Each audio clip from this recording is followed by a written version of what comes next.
Sunil, you can hear me?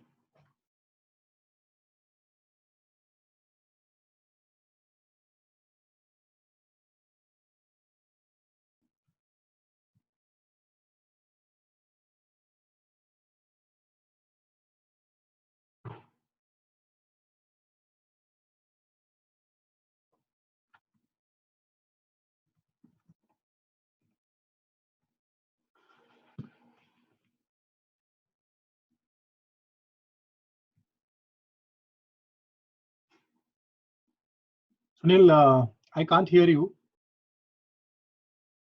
Can you check your audio? Is it on a mute?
Sunil, you can hear me? All of you guys can hear me? Maybe I'll use the earphone today.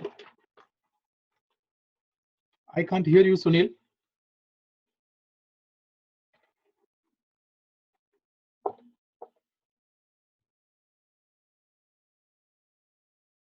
Let me go to more chats. Sunil, you can hear me? All of you guys can hear me? Maybe I'll use the earphone today. I can't hear you, Sunil.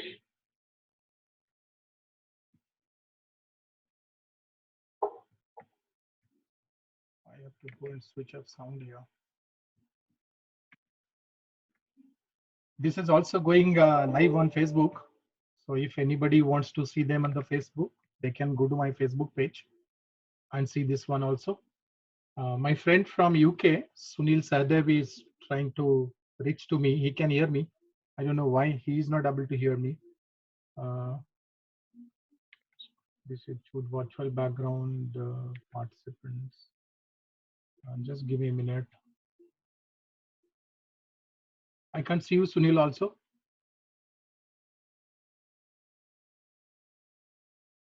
I wanted you to be on screen.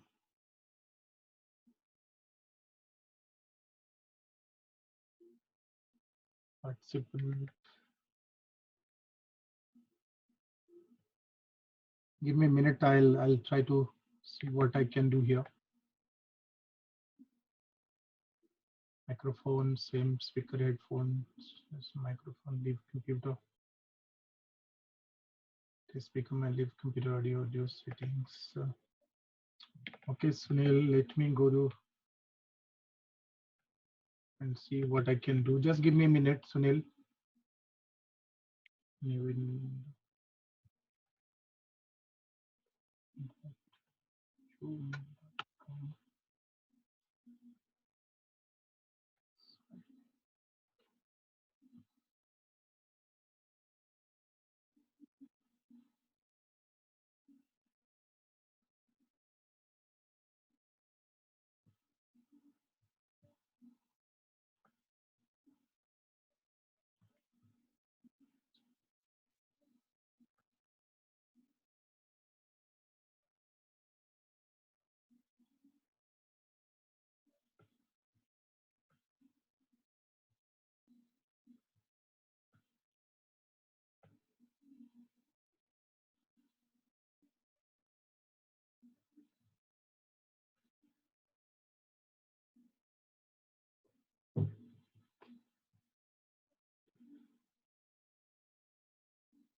No, I can't hear you, Sunil.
Hello. Hello. You have to enable my mic. Can you hear me now? I can hear you. Hello. Yes, I can hear you. You can hear me? You can hear me? Yeah, I can also hear you, Tapan. Okay, let's go ahead. Sorry, the members. I'm delayed because of technical glitches. So let me go here.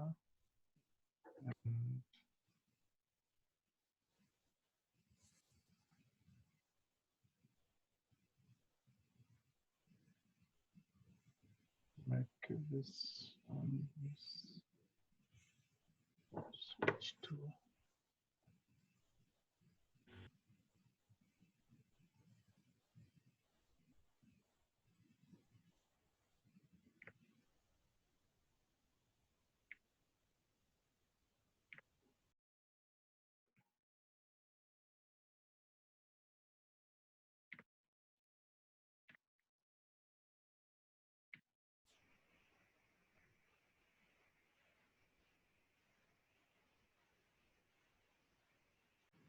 Sunil, you can hear me?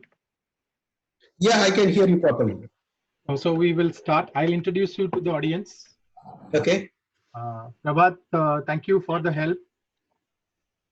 Okay, sir. I have a colleague of mine. I ran into him because I had this problem. All right, sir. So I'll log out. Sir. Yeah. Yeah. Thank you, Prabhat. Sonia, we have on the other side many management students. So these students are from different business schools of Orissa. Some of them are from the Centurion University, some of them are from IMS, some of them are from the University, Utkal University, Agribusiness Department. I'm pretty sure everybody is able to hear me. I saw somebody saying that I was not audible, but I guess today everybody is audible here. So these students, I spoke to their professors. Since I am here on a break and working out of home, I thought I can have these conversations with them and discuss about different topics of marketing. That was the idea there. So I spoke to them with one of my favorite topics, brand building part of it. And then I thought I'll pull you in for a conversation on rural marketing. So that was the idea that I have. So on the other side, we have students there. I have the pleasure of introducing Professor Sunil Sahdev. Professor Sunil Sahdev is a professor in University of Salford. Before that, he was professor in University of Sheffield. Before that, he worked with me in IIM Kozhikode. We are colleagues together in IIM Kozhikode.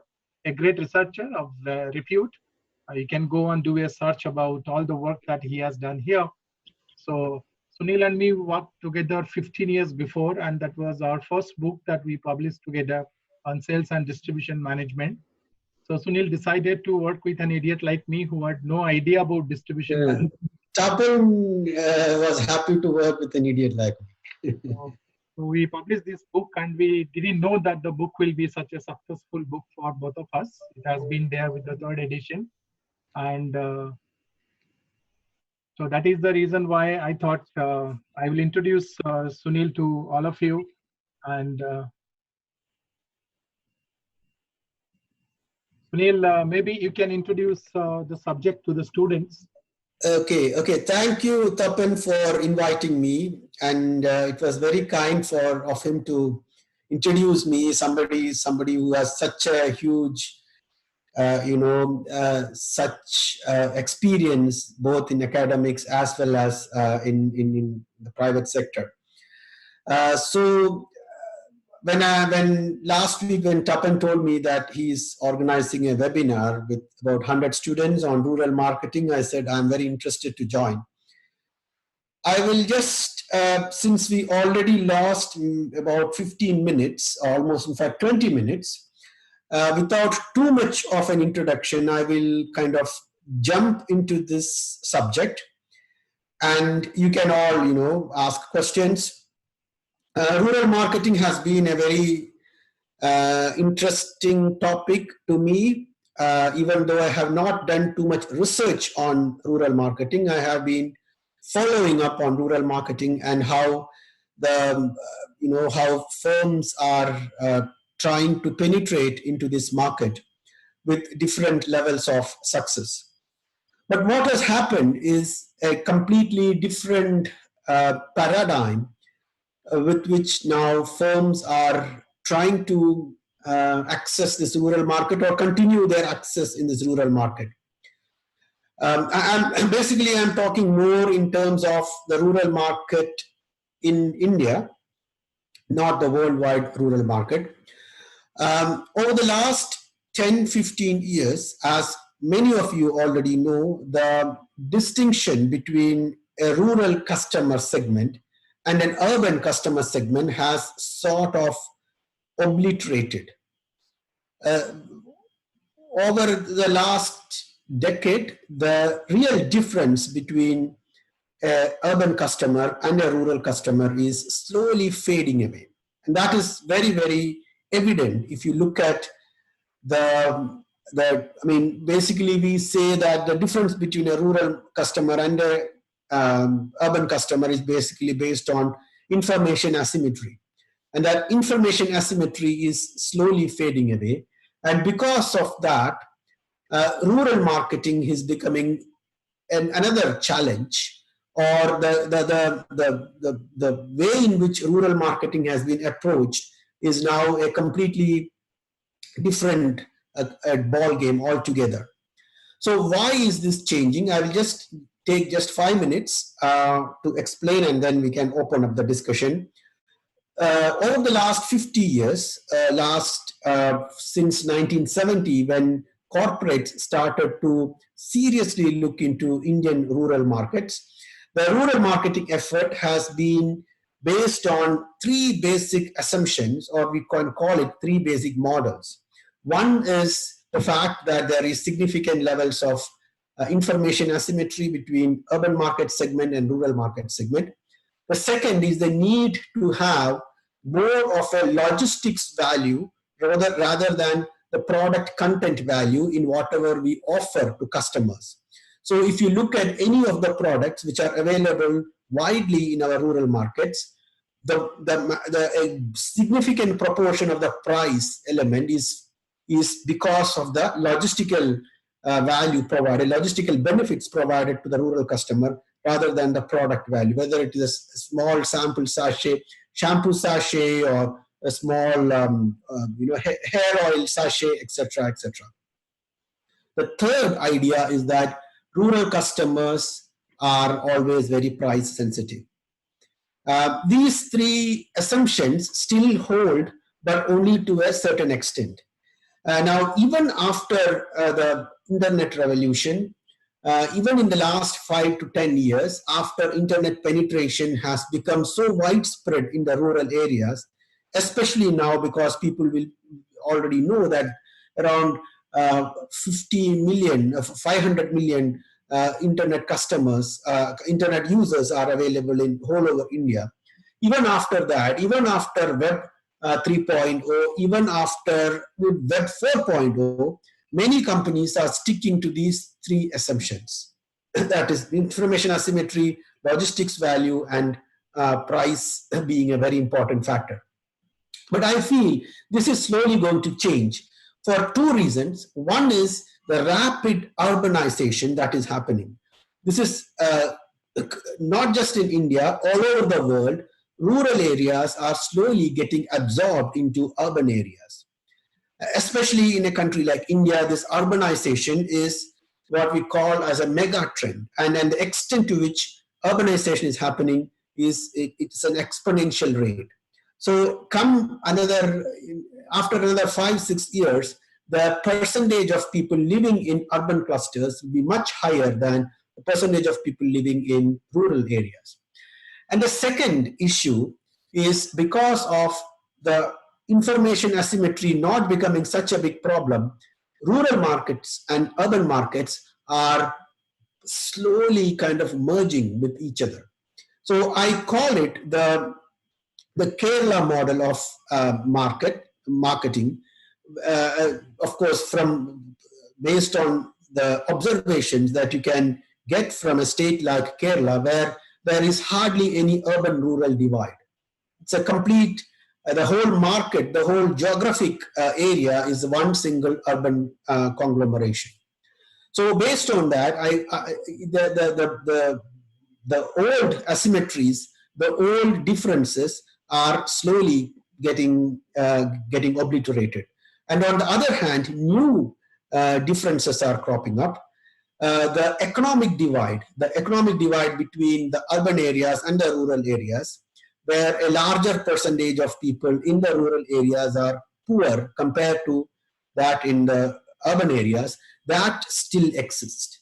The percentage of people who are poor in the rural areas are still the same, or it has only marginally changed.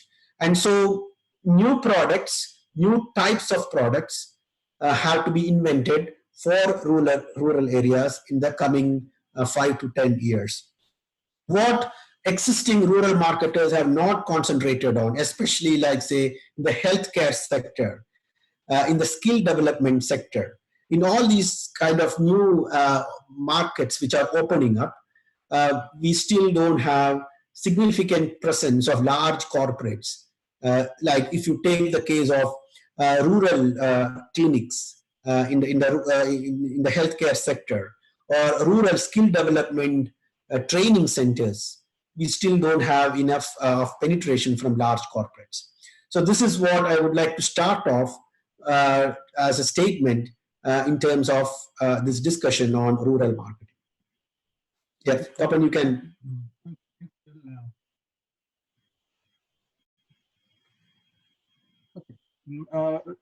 Let's first look at how marketing has happened over a period of time, and why this idea of rural marketing and bottom of the pyramid marketing comes to support your argument that you have given here. Essentially, when marketing as a discipline evolved, marketing as a practice evolved, we always thought probably this is a relationship between a producer and a consumer, or a marketer and a consumer. And then we talked mostly about how do you go and strengthen the distribution channel. So the objective was the reach. How do you go and reach to the marketplace so that large number of people can get access to the products that has been developed. That brought competition, and because of competitions, then we needed to do differentiation. So brand came into picture because we wanted to do differentiation. And once the differentiation came, people started looking at the perceived value of the product. And because of the perceived value of the products, definitely we started looking at different segments of the customers. That's the first part of it. Till this period of time, the major focus of marketing was consumer. Many a part we didn't really look at. Marketing was mostly looked as a tool. Marketing was looked as a short-term approach for that sense. Till strategic marketing arrived. To put it in a very simpler way, probably marketing at the first level was essentially two C's, customer and the company. The second stage, the competitor comes to the picture, where we talk about the strategic marketing. Then you looked at the long-term returns. Then we looked at the long-term value of a brand. But when you look at rural marketing, there is a tendency among people to perceive that rural marketing involves how do you take the urban products to the rural markets. So whatever stories that students read about or we discuss about, these are more about how the packaging has been changed, a shampoo has been made into a sachet, and how it was sold in the rural market. Based over an assumption that this set of people don't have really a lot of money to spend for buying the higher SKU labels. So it was again going back to the distribution and managing the SKU labels. That was the approach followed. Some of them are very successful, like you talked about companies in Coimbatore, other parts have been very successful. But large part of these people, they're really making the product available there. So when you look at packaging adoption as a strategic tool to cater to the rural markets, the margin that evolved in that process was not compensated by the higher distribution cost involved in taking the product there, or the extended credit periods which the distributors were looking at. So there was a need for looking at rural marketing from a broader point of view. Broader point of view is more democratic and empowerment model that we talk about. So if we say that rural marketing is not successful because people purchase parity is lower, people don't have money, why not to develop a method by which the marketing itself will contribute towards building up the purchase capability of people in the rural areas. It's a developmental marketing model that came into picture. So in that case, if you look at producer on one axis and consumer on the other axis, and we classify them as urban and rural, so that one part of the myopic part of rural marketing is that there is an urban producer who wants to take the product to the rural market. That is one that is often talked about in that sense, right? So the urban producer also wants to take to the urban market part of it. But when you come to the developmental model, in the developmental model, we look at two things: how a rural producer or rural marketer can have access to the urban market, which is reverse marketing for us, and how a rural producer can have access to the domestic market or the rural market. How there can be a circular economy that can operate within the system. So instead of only focusing on urban products movement to the rural markets, the developmental marketing orientation talks about how exactly you can provide access for the output of rural people into the urban markets, or output of the rural people to a cluster of places whereby people can come together and the solution can be done in that way. That is where I am talking about from the developmental point of view. What are your thoughts on this part? From moving from a marketing to strategic marketing orientation, and from strategic market orientation to a developmental marketing orientation, then looking at how empowerment and purchase parity can be increased in the rural areas by giving them access to the urban markets so that they have more money to spend, so that naturally the urban product flow will happen to the rural areas. Yeah, this is circular economy model is a very evolved model. I mean, and it's a very useful model for the rural marketing areas. As well as what I would say is that the slow what can I say, the slow march towards urbanization should also be recognized. I'll give you one example. After the COVID crisis, we started becoming more and more aware about the migrant labor as a marketing segment. Okay. Now, what is migrant labor? Migrant labor comprises of people basically from rural areas who have migrated to urban areas. And because of this kind of a urbanization, and migrant labor is a kind of a symptomatic of rapid urbanization or the growing urbanization. So because of that, can we actually, or should we, is it better or is it not that better to continue to look at a rural-urban divide?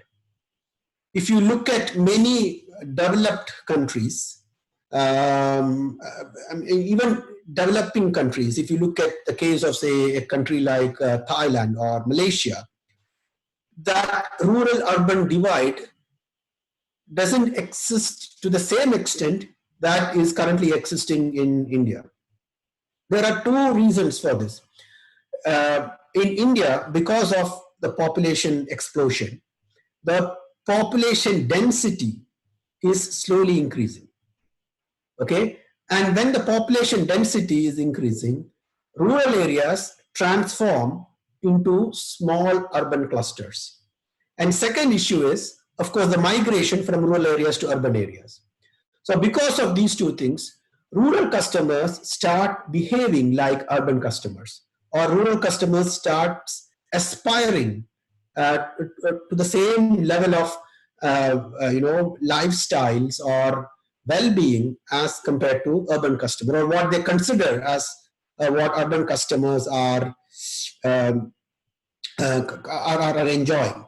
So because of that trend, should we look at rural marketing from a different perspective? That's my question. I think, Sunil, I agree with in the first point. Let us first arrive at a proposition that there is nothing called rural or urban. Let us define that as a continuum. So in many literatures, that is being talked as urban, rural urban as a continuum. There are various factors that contributes to your proposition of continuum. Number one is migration, definitely. When somebody moves out of a rural area and comes to an urban area, what are the reasons behind that? Of course, number one reason is the preoccupation at the rural area. Large part of Indian agriculture is confined to a certain number of months, not all the months where people are working there. So during those balanced month period of time, despite having these national rural employment guarantee programs, people tend to migrate to the urban areas. So when they migrate to the urban areas, the whole objective of this migration is the increase of the discretionary income. At the end of the year, they would like to earn more by getting engaged for a longer period of time. So if it is increasing the discretionary income, that has to be consumed in two ways. One way is saving or increase of resources. They will go back and buy land or buy shop in the village. Other one is the spending part of it. They would like to take products back home. So urban products moving back home was one mega trend that emerged when people were there. We remember in our childhood days, now also whenever you go to any place, when you're coming back, you will buy things there. So there was a demonstration effect. That was I was referring about last time, the difference between urban marketing and rural marketing. In rural marketing, there has to be a lot of demonstration effect because people still use their senses to buy products there. If they have to buy an edible oil, they would like to smell the edible oil before they buy. If they would like to buy soap, they would like to look at the color of the soap and they identify the soap as a red soap if it's a Lifebuoy in that sense. So there are those color related senses which also makes them to decide. So there is actually a requirement for the demonstration effect in that sense there. So as a theoretician or a researcher or a strategist, we didn't divide them into rural and urban. Because of the higher road connectivity, because of the transportation systems, because of access to internet, which is going through a mobile today, and because of the large scale migration that has happened to urban areas as contractual laborers. If one looks at the statistics, the percentage of people dedicated to agriculture versus the percentage of people who have moved into contract employees in last 10-15 years, the number has actually increased quite a lot. So these are the people who take back things to the rural areas, and then the rural customer starts demanding on that part of it. So the first factor that you talked about is discretionary income. Everybody wants the discretionary income to go higher there. The second factor that we talked about is the concept of social mobility. Rural market gears up more, consumes more today. Maybe the variations are there in size and the form, but consumes more because there's a large part of the social mobility. Now, social mobility can be understood in two ways. One of the way of social mobility is to see that the person moves from one setting to the other setting, from Orissa to Kerala. There is a finance reason behind that because the average labor rate in Orissa is 250.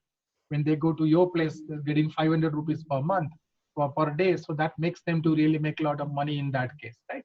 So that's what is one of the phenomenon that we find here where the social mobility works.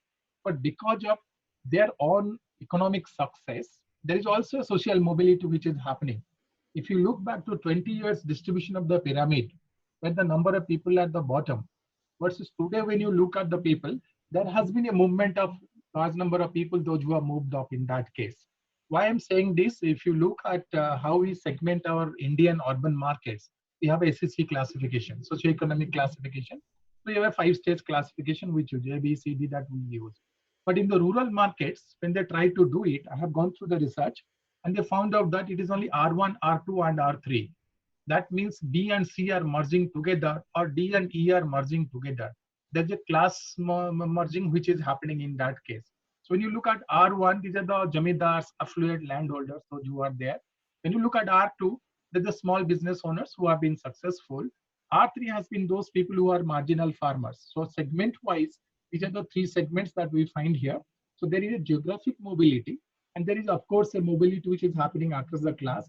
I don't mean that everybody goes from the R1 to R3 during lifetime, but since rural people are more protective and they are more into an economic system where consumption is lesser in that case, you don't see a drastic mobility of people from R1 to R3. But people moving from bottom to R2 is a phenomenon which is happening because of various factors there. So the second factor that we can talk about, which is reducing the inequalities, social mobility, which is happening in that case there.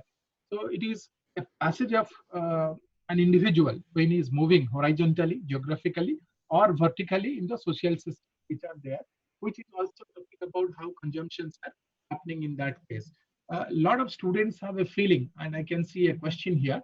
They said that the discrimination is because of the cost of living. They're talking about cost of living. I don't know how exactly we can go and look at the cost of living in the market. Maybe we can only look at that, but from the average discretionary income or the net income which is available with the person. If the cost of living is lower, then the amount of money available in people's hand to spend that is higher. Why I'm saying this, because I was reading a couple of articles, and in the articles they said that people living in the slums of Mumbai have to pay poverty tax because they live in a large city. The costs are so higher. So because they are poor people, they live in the slums, they have to buy things, products and services at a higher cost, and they have to pay poverty tax for that matter. But when you look back to the rural areas, that doesn't happen in that way. So overall, if we can look at, we can say that if you are looking at how we can look at urban products movement into the rural markets, yes, there is a continuum. This mega trend which is happening, per capita is increasing. Television is playing a great role in that case also. Today, if you look back, internet is also playing a great role. I was looking at the statistics of e-commerce companies, and e-commerce companies' demands for products from small towns are higher compared to the larger towns which we have got in this case. Let us talk about the other part of the story. If you look at really rural marketing in the Indian context, we have seen fertilizers being marketed. We have seen agricultural implements being marketed. We have seen tractors being marketed. All these products were marketed in the earlier period of time because they were related to the occupation of the people there, right? So maybe you can classify them as agricultural input marketing, agricultural output marketing, and agricultural process marketing. Agricultural input can be seed, it can be fertilizer which goes there. Process can be a tractor or a tiller in that case, and then there is an output that comes out of the process there. Since you have been working in the Indian context for quite some time, ITC has got some interesting stories on that part of it. Or if you can share any other example of any company, urban company, which has been very successful in the rural areas, that will be a great value addition to the conversation. From a distribution point of view, because you are a logistics specialist, maybe some 1-2 anecdotes from distribution point of view. The classic success stories are all, related to companies like Marico and ITC, Unilever, where I mean, these firms already have well-established distribution networks. They have a well-oiled machinery to ensure that the distribution is seamless, and not just that the distribution is effective, but also the fact that distribution is efficient. Earlier, the idea was just to set up a distribution network, and now the idea is to set up an efficient distribution network because distribution is already available across the length and width of the country. But what I would like to look at, especially from the future point of view, is yes, we have a distribution network. We have different tiers of distribution network, which was then, reduced to, make it as much efficient as possible. And with the introduction of the new tax system, it has become even more efficient now because there is no need to have district level warehouses. You can manage with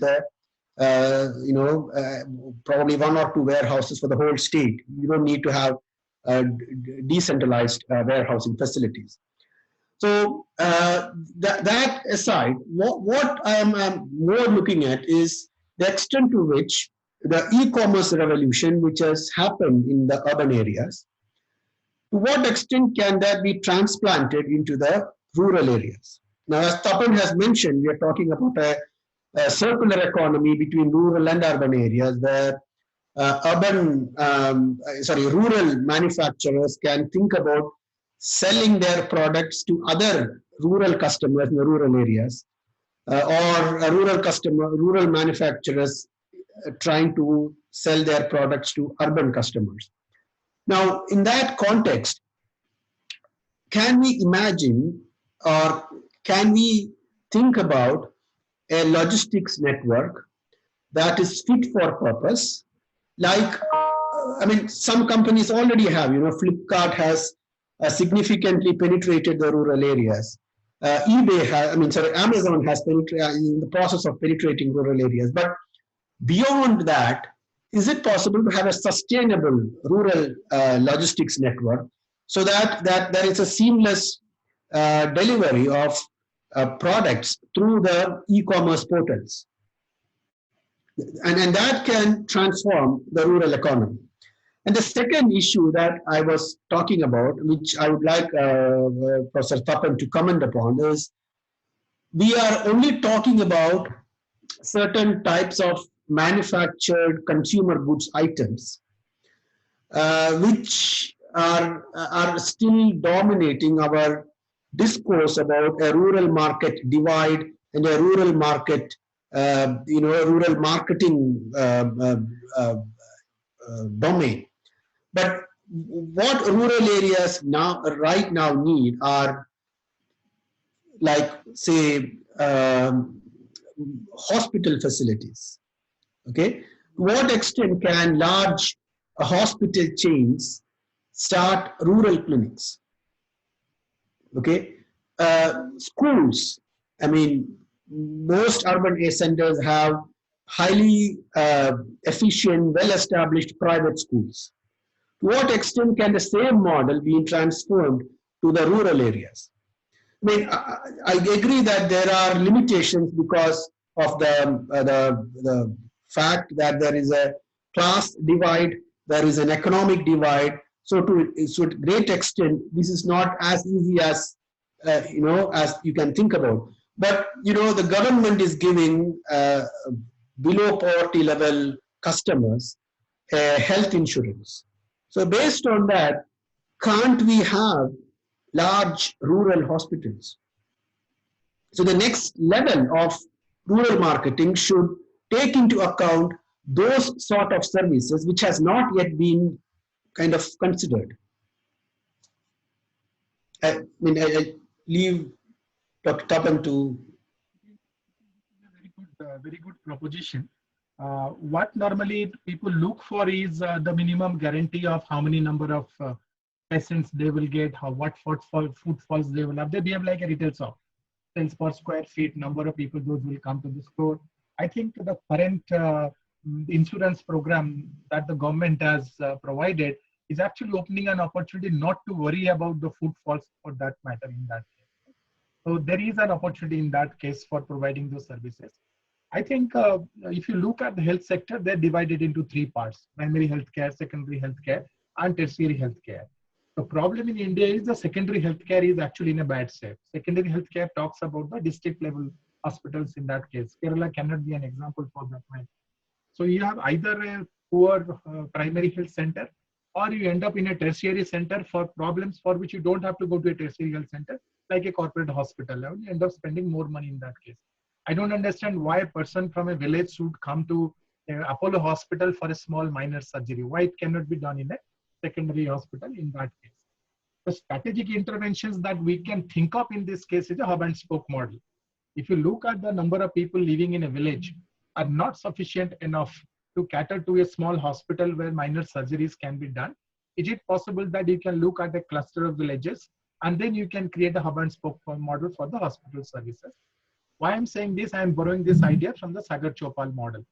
So what the task I did when I was in Indore, the first task for one of the projects I handled for the government was there were different kind of wheat mandis, wheat. So there are wheat mandis. Since Madhya Pradesh is a large state, so there was a pricing differential among the tons of wheat in each of these markets there. Because these agents and brokers, they go to a smaller market and they dominate the price levels there. So there was a predatory pricing strategy. Naturally, it will be because farmers are weak and the agents and brokers are stronger. They have cash. So obviously, there will be a predatory pricing mechanism. So the task given to me was to see how they can be integrated and brought into a platform, which was actually an extension of the work which was done by IIT Madras in the form of an ITC Chopal. ITC Chopal was a price discovery model, but here they wanted that people can also sell on the platform there. So people can go back to 24 mandis of wheat, and from each of the mandis, they can find out the prices there. While this was strengthened up, then ITC came out with establishing a Sagar Chopal model. So when you go from Indore to Ujjain, in between they set up a Sagar Chopal model. So what happens in a regulatory market, the farmers comes to sell their output, the agricultural output. and they get a predatory price and they go back home, right? ITC wanted to provide the minimum support price. So ITC created these huge more than Big Bazaar kind of structures there, where people can come there and sell there because they had Asirbad brand. So they can sell their wheat to them. They were allowed to buy the wheat there.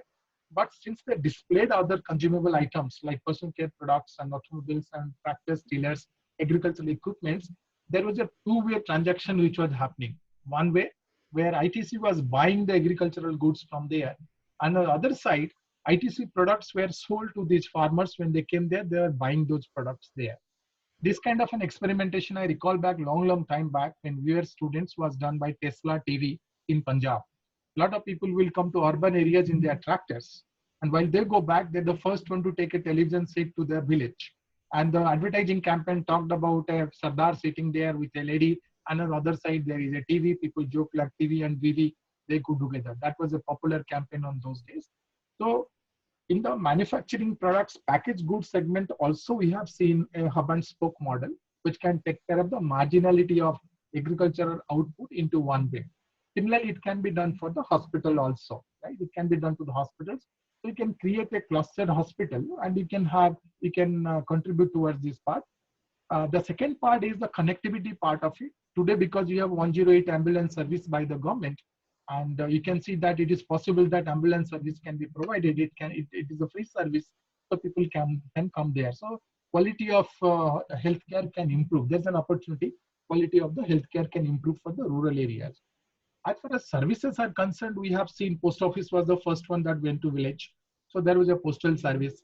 Telegram was one service which was available in the rural areas. Today you will find out internet connectivity as well as the mobile phone has gone in the form of a prepaid card to the rural areas. ICICI Prudential has got a strong base for providing insurance, agricultural insurance to the rural areas. So a lot of services have already gone into the rural areas. What is happening on the other side is actually, when you read about that part, though I don't think there's a policymaker who really looks at the frugal innovation part of it, but if you look at, there are three things which are required for a frugal innovation. First part is, of course, the strengthening of the institution. So we are strengthening the rural institutions. Panchayati Raj institution has been strengthened because of COVID. Now, some of in my place, at least the Sarpanch have become collector. They have collector powers. They don't know what are collector powers. At least they talk about being collector powers. They can register people. They can control people. They don't have any magisterial powers, but that's something which is happening. They're feeling very happy about that part. So the Panchayat institutions across the country has been strengthened in that case. The other side is the self-help groups, the women self-help groups. There has been large number of women self-help groups in the rural areas. Each of the central government and state governments are giving them solid funding for the self-help groups to work on that part. So there is also the strengthening of the rural institutions for that matter. I remember when you look at strengthening of rural institutions in the old days, there were cooperatives. They were there, but of course they died. But there are new set of institutions which are emerging, which are strengthening these institutional voids which exist there on one side. Other side, the community involvement has also increased. The second dimension of frugal is the community involvement. Community involvement has increased, maybe because of NREGA, maybe because of there is a pressure to manage their own resources. What are the resources? They have water resources in the ponds. They have got their social forests. They have to take care of their forest. So there is an Ujjwala for gas. So the social forest they have to take care. The water bodies they have to take care. And the health and education systems in the schools, they have to take care. These are the three resources which defines the well-being of a rural life in the context of India. And a lot of focus has happened by civil institutions and NGOs who are trying to strengthen that part of it. So this is as far as the institutional framework and community framework is concerned. The third part is, of course, the technology intervention, like you referred about the technology interventions in the form of internet being available or having a deeper penetration. I'm told that Jio is investing heavily and putting into cables into all the rural areas of India there. Panchayats now are being connected by internet, so the chief minister can talk to the panchayat levels there. So there is also possibility that if you go to the health sector, telemedicine can be a practice. Experts don't have to go to the village, but telemedicine can be practiced by the internet. I think internet is helping in a bigger way in connecting into that part of it. So from a frugal point of view, if you look at the three dimensions of community participation, institutional strengthening, and application of technology and innovation, all three of them are also working for the rural areas on that part of it. Now we started our conversations when we talked about restructuring of the value chain for the rural markets. So though these are being done, this is like a highway that you built in for the rural areas, but there's a cost involved with the value chain part of it. So how exactly do you think we can work out in managing the value chains? We have all management students, so a jargon here and there can help them to understand this part. But other than the distribution part of it, you look at the inventory management part of it. You look at the warehousing. I read in the newspaper that in Coimbatore, they're selling tomatoes, throwing tomatoes on the street, whereas the price of the tomato in Assam is very high. So they're not finding out a suitable market. In the COVID periods, I read a lot that the vegetables and the fruits are not finding right kind of a marketplace. So how do you foresee, as a distribution and logistics specialist, how do you foresee how we can go and change the value chain? Maybe you can explain a bit on typical value chain for students, and then we can see how each aspect of the value chain can be managed for them. If you look at rural areas, the biggest problem is, of course, the last mile connectivity and also information asymmetry. A value chain can function in the most efficient manner only if information dissemination is very efficient and also very both centralized and decentralized in various ways, because information collected at the decentralized level is immediately transmitted to the centralized level, and from the centralized level it can be transmitted to other decentralized parts. But the problem with rural logistics is basically the problem with regard to information dissemination. The more you can strengthen the information dissemination and information control mechanisms in the logistics network, the greater it is possible to reduce waste in the whole logistics system. That is being done, of course, to a great extent because of advances in internet-based technologies, communication technology.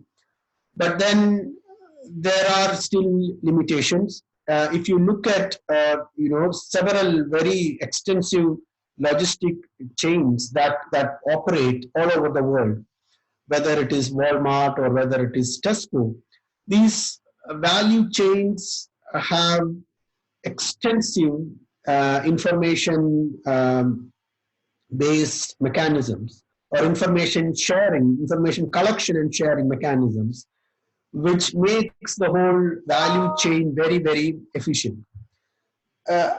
Unfortunately, the current value chains that exist in rural areas still do not have that level of penetration, that level of what can I say, centralization and decentralization that is happening at the same time to manage such or to achieve such levels of efficiency. So the challenge for the future would be to establish that type of a network. Now, one thing which is being seen is, as you say, a Jugaad kind of a network where people, through lots of improvisations with the current network, whether it is through WhatsApp, whether it is through other internet, freely available internet platforms, or whether, even through the building up of an app, they are, to a great extent, they are trying to reduce the wastage that occurs because of information sharing problems. I think this is another, what I felt was that previously the value of a rural product or typical rural product, the percentage of value given to the logistics part of it. I mean, when you look at any marketing offer, there is a value that is because of the benefits provided by the content of the product and the benefits provided by the logistics part of the product. So in most consumer behavior textbooks or consumer research, you only talk about the value because of the benefits of the product. I mean, the value that are being provided because of the benefits of the product. But of course, there is also a value connected to it because of the logistics attached to that product. Now, previously, because of problems related to information asymmetry, because of problems related to the basic physical infrastructure in the rural area, somehow the value provided by the logistics part of the product was probably overshadowing the value provided by the content part of the product.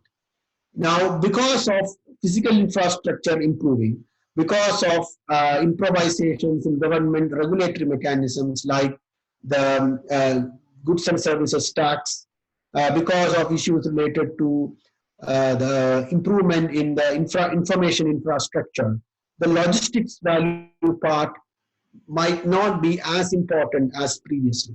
So goods can flow much more faster. There is no need to have as much of stock being kept in various different parts, which actually reduces the efficiency of the inventory management system. Because of possibility of reducing unnecessary stock, because of improvement in the physical infrastructure, it is possible to reduce the logistics value of a product to the maximum extent possible. And when you reduce the logistics value encompassed in a product, what happens is, over a period of time, rural customers will get more of the product for a lesser amount of price, or for the same amount of price, they can get better products, better quality products. This is what I feel in the future we can actually try and achieve by improving the physical and the information infrastructure available in the rural areas. Sunil, I think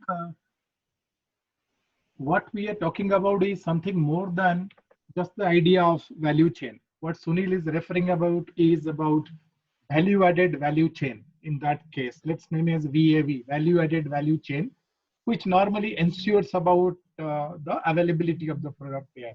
In the rural markets, essentially, we talk about 4 A's, like in marketing, traditional marketing, we talk about 4 P's. Here we talk about 4 A's in that case. The first A is, of course, the availability. You have to make the product available. Your idea is very nice when you talked about how exactly you should look into this part. I think a fair value can be given to a product if you have got a food processing industry very strong in our country.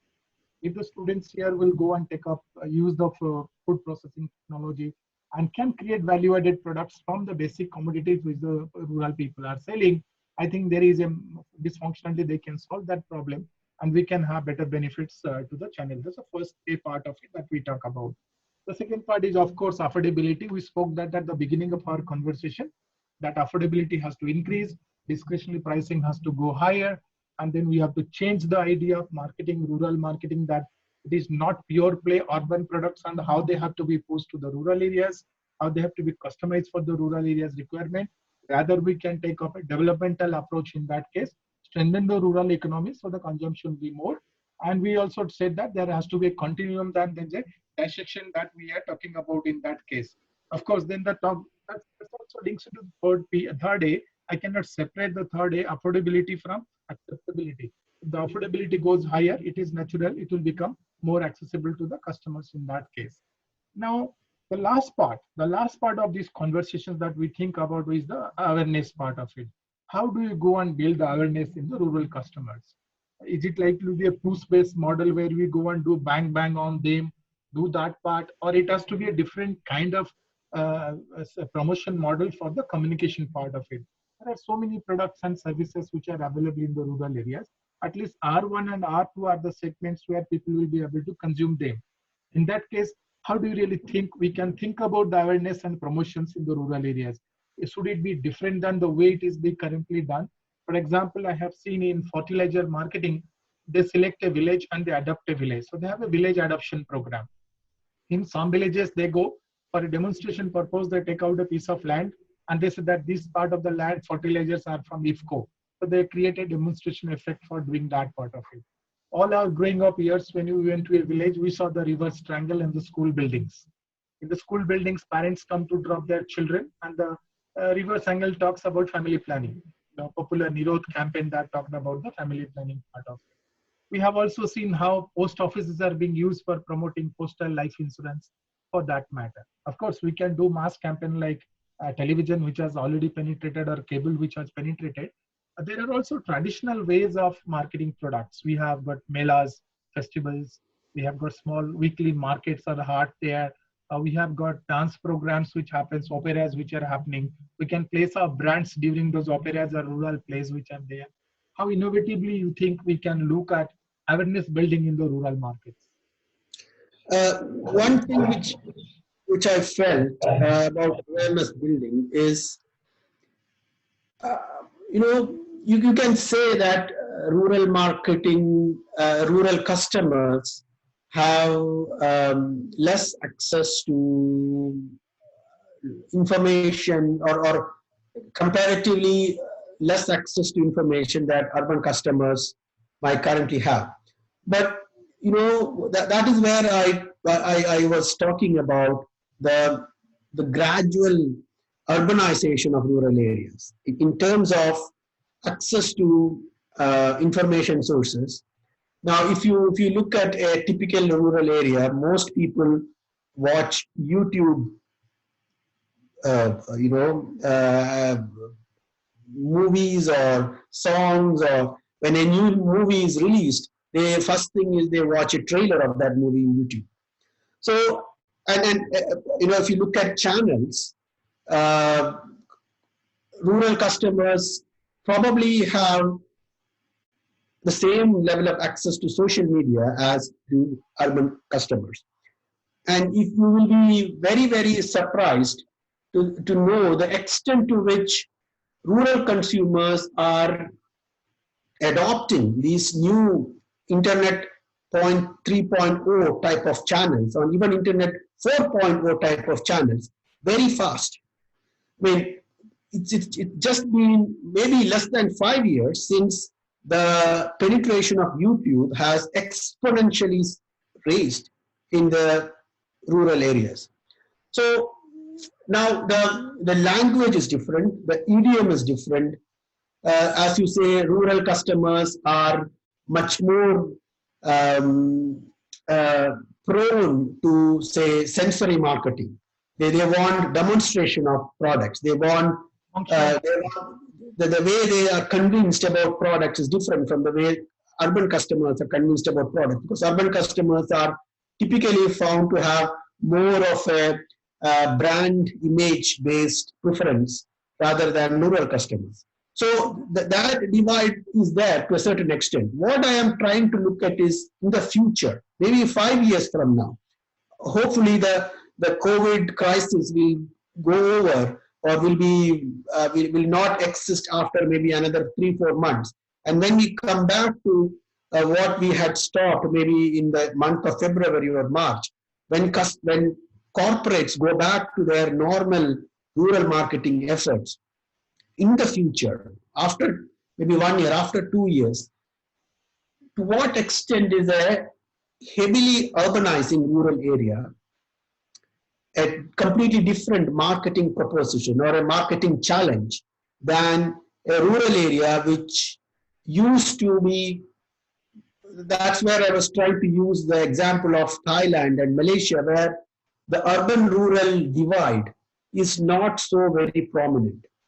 And even in China, I've been told that the rural-urban divide is now almost not there at all. And in most developed countries, again, there is not that.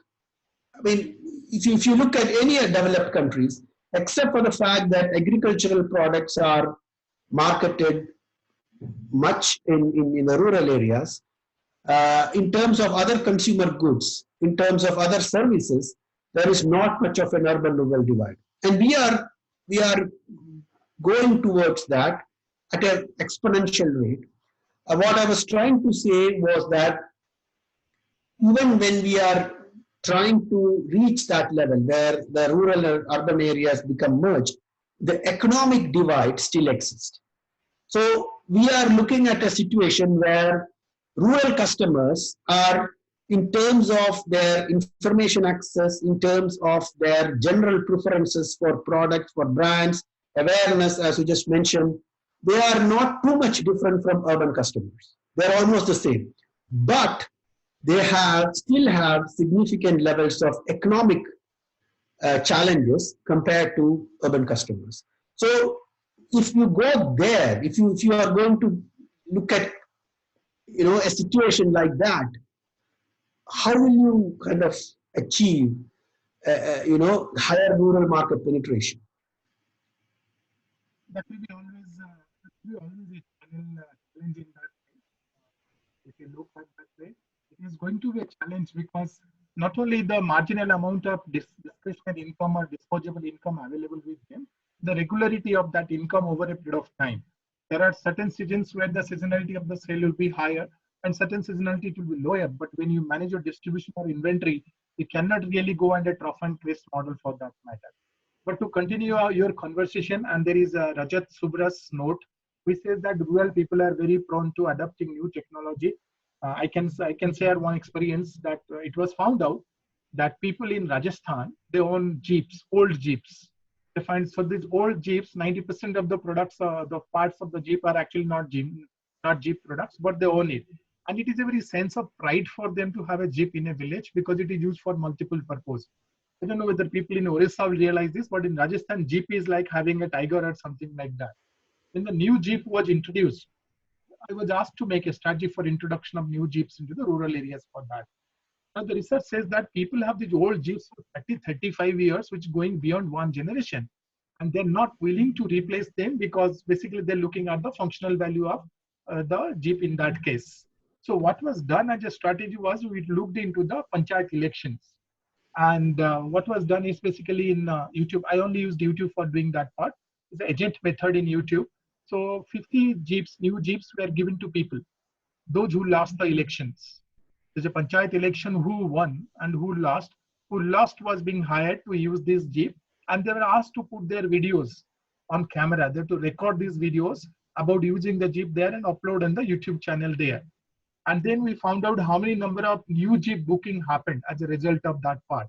Obviously, there is an element of being envy about somebody is also there, but the demonstration effect that they could show in the rural areas by taking the new Jeep model, which price was probably 3-4 times than the old Jeep model, it worked there. So I agree with Rajat Subra when he says that, yes, it is true that rural people are always interested to adapt to new technology there.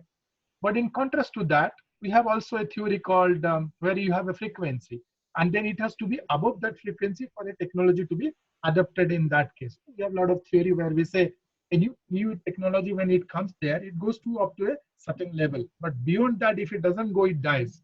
But if it goes above that level, then that technology is going to be adopted by mass.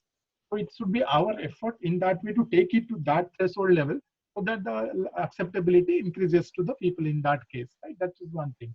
So overall, what we have done so far is we discussed what is rural typical, what is urban typical, and we concluded that rural and urban is not separate now because of various factors like mobility, social mobility, inequality, and also opportunities in the rural areas. There is a continuum.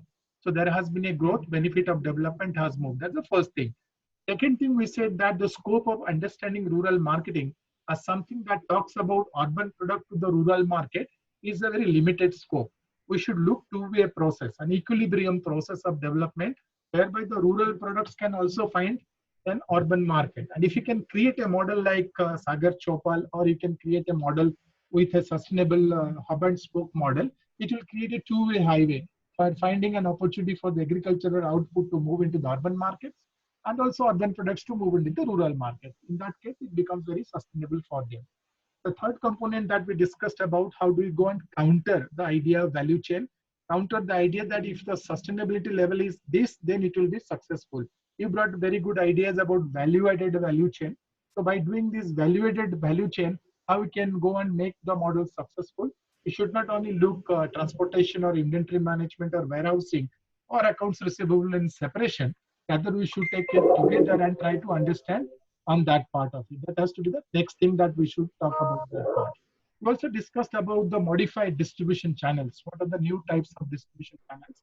You can see a comment which has come about the multi-level marketing, which Hindustan Unilever used a multi-level marketing model. Their Project Sakti model that we talked about. Multi-level marketing is being practiced now. It's a standard phenomenon. Unilever doesn't have to use it anymore. Everybody uses multi-level marketing. One of our very old students, prior to coming to Kozhikode, when I was in Lucknow, he was a student. He goes and he sells a 700 crore business of Trishul brand of soap. I don't know how many people know about that part, but he says, Ganga is my mother. I only sell across the Ganges. So all his customers are on both sides of Ganges there, and he focuses on selling on that part of it. And his distribution channel has been very strong. It's a very successful case to talk about. The third part that we talked about is exactly how do you go and build awareness and make a promotion for that part of it. We understood that functional benefits, a demonstration effect will work more compared to perceptual branding and all that part of it. Yet, we can take rural customers are also aspirational. Aspirational in terms of accepting new technology, aspirational in terms of using or trying newer products which are there. So e-commerce success story in the Indian rural market is also another phenomenon that we can talk about. To summarize, these are the 4 A's that we talked about, as we spoke about. How the product can be made available, how the product can become affordable, how we can build the awareness, and how the acceptability will increase. I hope the students who are present here, when they start their new career, they find out a bigger opportunity in the rural market, because 65% of India is rural. And you said that 35% of India, sorry, 70% of India is below 35. So in sense, 42% of rural, overall 42% are also young people, also who have access to a mobile device, smartphone, also who have access to YouTube and have their entertainment from YouTube, or now OTT that comes in that case. So I think there is a larger opportunity. I think there's a bright future for people who are into rural marketing. And if they can make this balancing model of agricultural input marketing, agricultural process marketing, urban product marketing to the rural markets by innovative distribution channels, then I think rural marketing will have a larger successful story than the urban markets. Thank you, Sunil, for your time. Thank you. I know you have to For inviting me, and it was a great pleasure to share my views and also to know about your views. I really enjoyed the session. And thank all the participants. I read most of your messages, and I'm really happy to share all this with the group. Thank you very much. I know it's lunchtime. You have to go home for your lunch. And sorry for holding on you for so long period of time. Maybe in future we'll meet again and we'll discuss some part of our work to our students. I'd also like to thank all our students. I'm also looking into the questions that you have written here. So when we come back for our next webinar for another 1 hour period of time, maybe we will take up some of these questions and answer them. But I'm very happy that the number of questions that I got when I spoke about brand building in the first go versus the number of questions I'm getting, these questions are very higher. I'm very excited about that part, that students are bringing out their classroom learnings to these conversations. And thank you, Sunil. Thank you all. Thank you. Thank you.